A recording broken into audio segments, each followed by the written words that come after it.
Nick with Safety Reloaded. I've got my hands on a Beretta APX.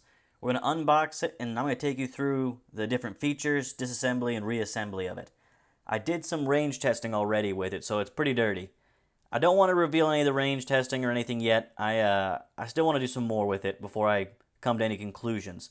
But I do want to show you how it disassembles and some of the different features it has. So let's jump in.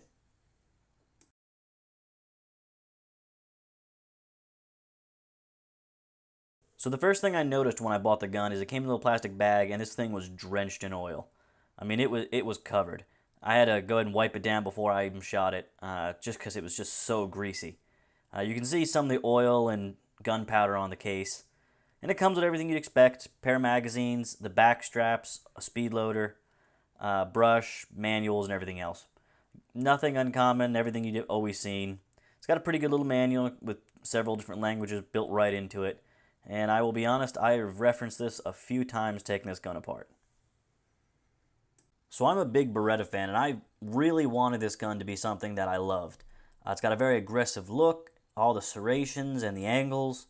Their first edition into the striker fire market, I really wanted to see something magical from them. I was extremely impressed with SIG, so I really wanted Beretta to impress me too.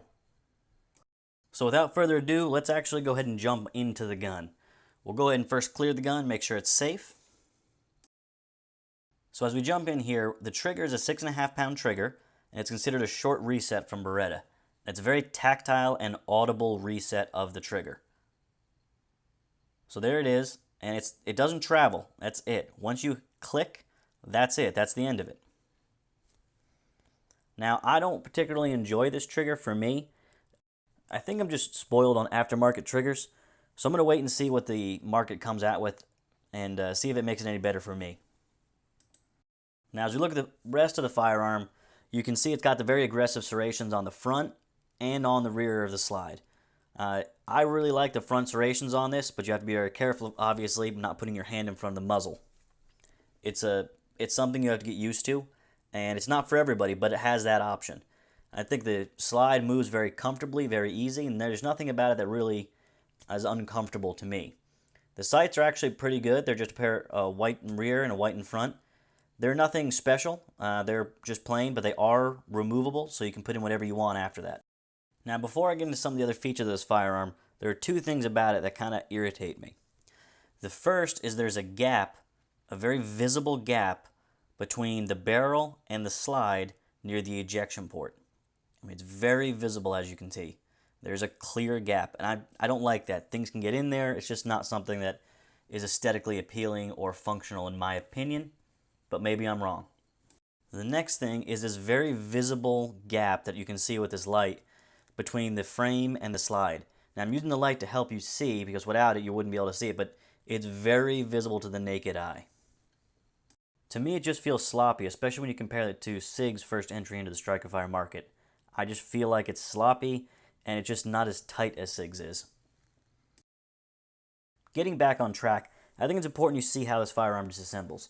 Unlike Glock, where you pull the trigger, Beretta addressed this by having you push in a striker deactivation button. So you pull the slide back just a little bit, and then you push in on this little pin till there's a click. And then you release it, and you'll push in on the takedown lever and turn it down. Now, if you don't get in the exact correct spot, you will be doing this a couple times till you get it right. Or at least I did.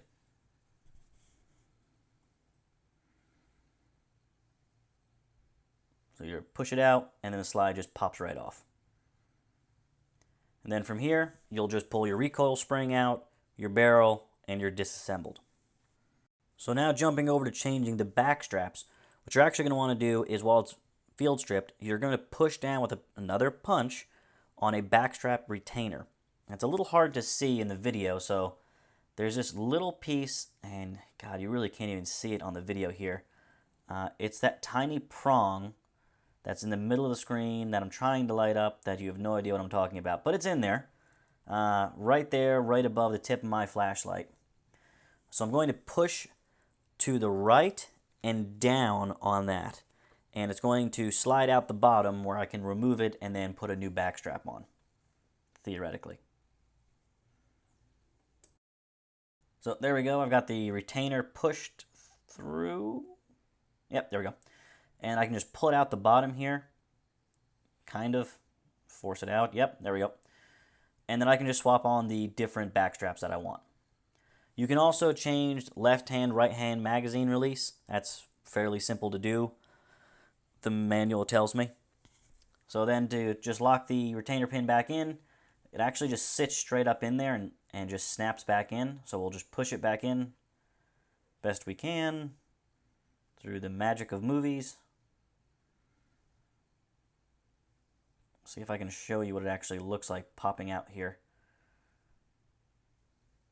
If you look center there, at the top of the plastic, you'll see a little piece of metal poke through.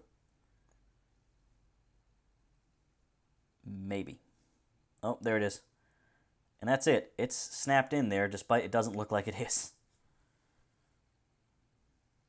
Yeah, no, that's snapped in there, right? Oh, no, yeah, there it is. Pushed in for a little bit further. There you can see it just a little bit better there. Just a couple prongs.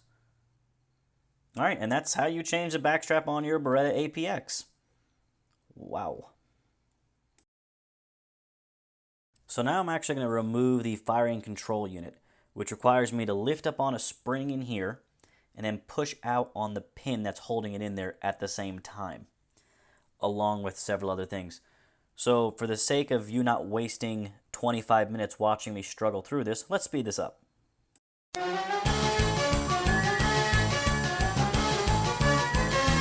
Smart Sound.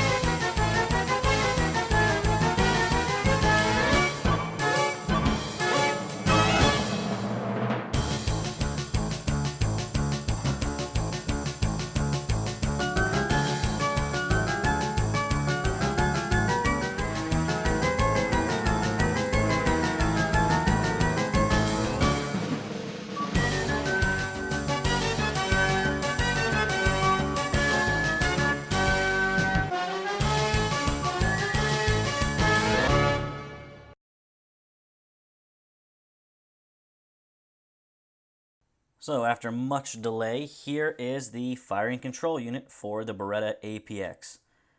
It's not as clean as the SIG is. It's a little funky, a little wonky lunkin', but here it is. All that for this. So my understanding is that this is going to wind up being a modular design.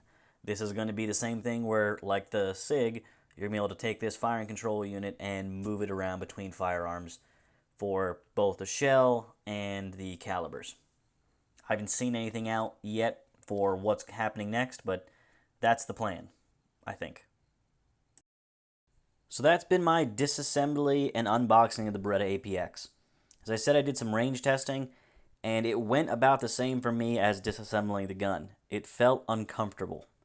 I'm not a Glock guy, and to me this gun felt a lot like a Glock from my capability standpoint. Out of the box, it didn't feel good. The grip is nice, the serrations on the slide are great, a lot of nice features, but I don't like the trigger and I don't like the sights. So until I fix those, this gun is going back in the box and sitting on the shelf. Hope you enjoyed this unboxing and disassembly of the Beretta APX. If you liked it, give us a like, subscribe, let us know what questions or comments you have. This has been Nick for Safety Reloaded. Keep training.